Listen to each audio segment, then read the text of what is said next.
berkumpul Tuhan di hadapan tatamu.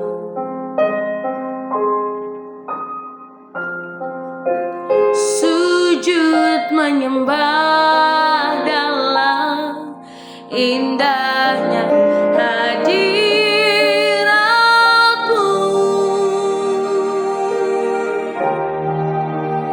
Kami rindu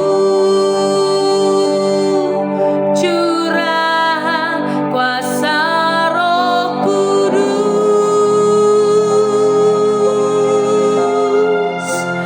genapi firman-Mu, jadikan ku alat-Mu, biar belas kasihan-Mu, biar belas kasihan-Mu Bapa, penuhi hati kami, curahkan kuasa Roh Kudus, api kemuliaan-Mu membakar hati yang rindu untuk melayani-Mu,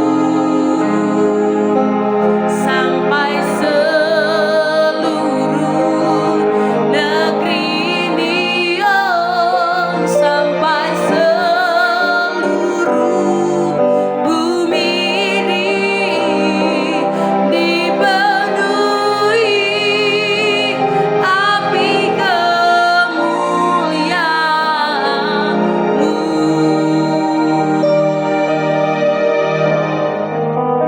Kami berkumpul Tuhan di hadapan tatamu.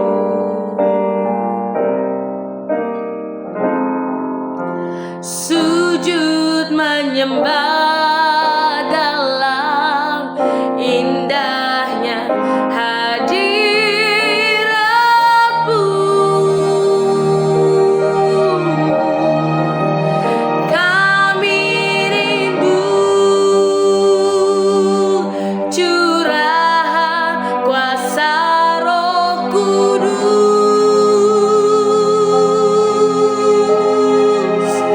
genapi firman-Mu,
Sungguh dahsyatnya kasih-Mu melimpah atas kehidupan kami Tuhan.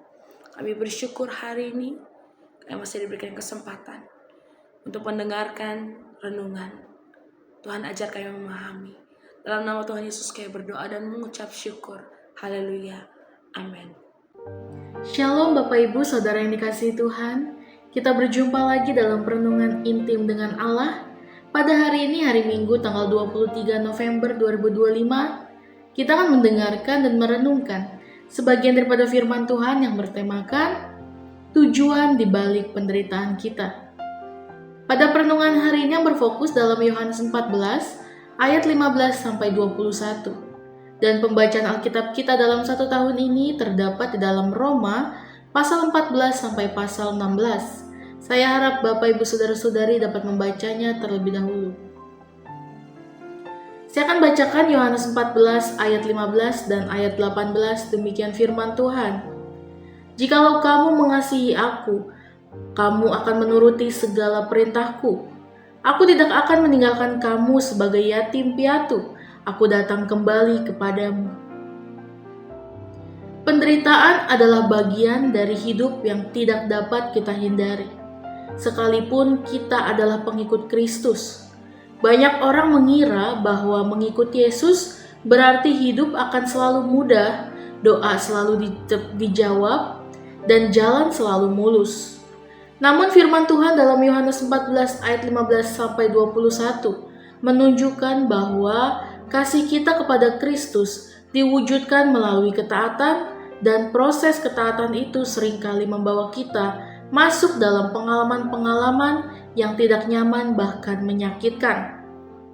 Yesus tidak pernah menjanjikan hidup tanpa pergumulan, tetapi Ia menjanjikan kehadiran Roh Kudus yang menyertai kita dalam setiap langkah.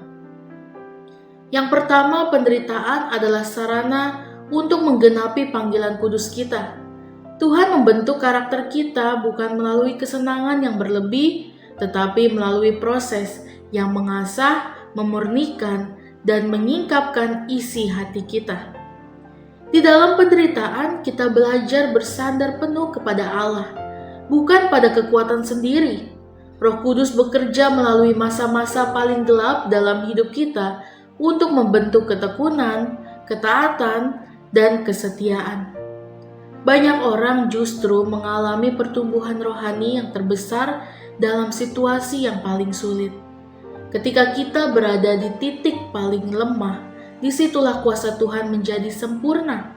Dalam kelemahan, kita belajar arti sesungguhnya dari kata mengasihi Yesus, yaitu tetap taat meskipun keadaan tidak sesuai harapan. Lalu yang kedua, penderitaan membuat kita menjadi alat berkat bagi orang lain. Dalam 2 Korintus 1 ayat 4 menegaskan bahwa Tuhan menghibur kita dalam penderitaan supaya kita dapat menghibur orang lain yang sedang mengalami penderitaan. Allah tidak pernah membuang pengalaman pahit kita.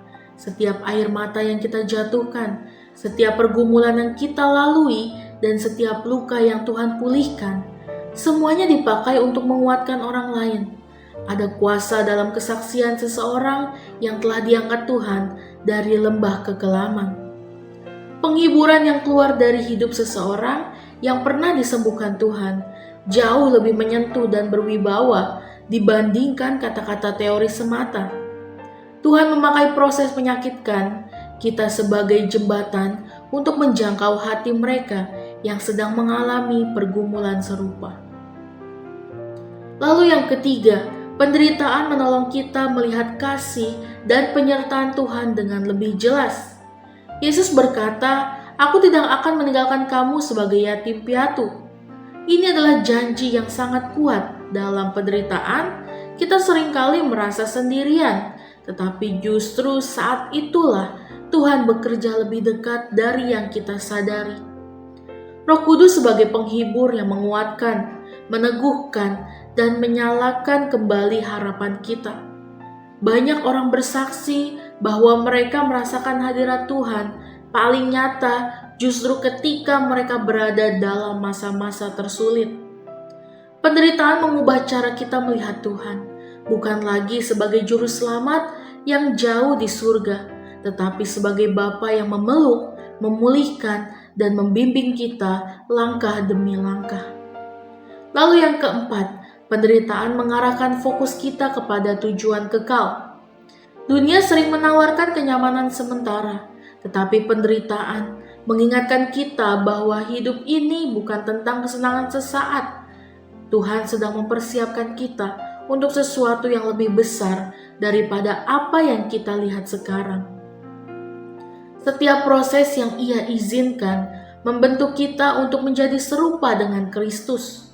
Kadang kita tidak memahami alasan di balik penderitaan yang kita alami, tetapi kita dapat mempercayai bahwa Tuhan tidak pernah secara sembarangan mengizinkan sesuatu terjadi. Di balik setiap pergumulan, ada maksud mulia yang sedang Ia kerjakan. Karena itu, respon kita terhadap penderitaan menjadi sangat penting. Bukannya bertanya, "Mengapa ini terjadi padaku?" Kita dapat memulai bertanya, "Tuhan, apa yang ingin Engkau ajarkan dan genapi melalui proses ini?"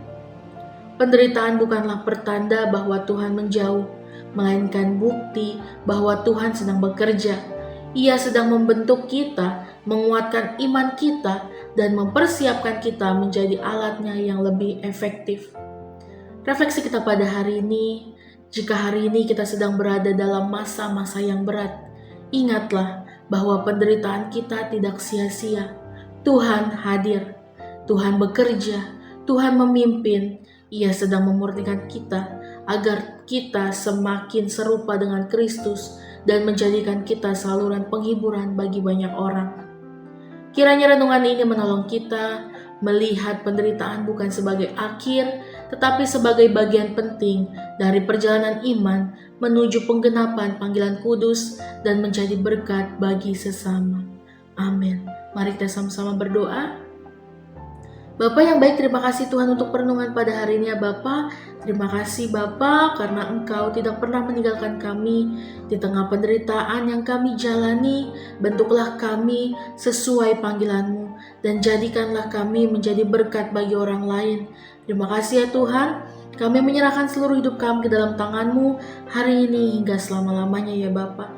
Terima kasih ya Bapa, biar kehendak-Mu yang jadi bagi setiap kami. Terima kasih Tuhan Yesus, dalam nama Tuhan Yesus, haleluya, amin. Salam sejahtera bagi kita semua, shalom.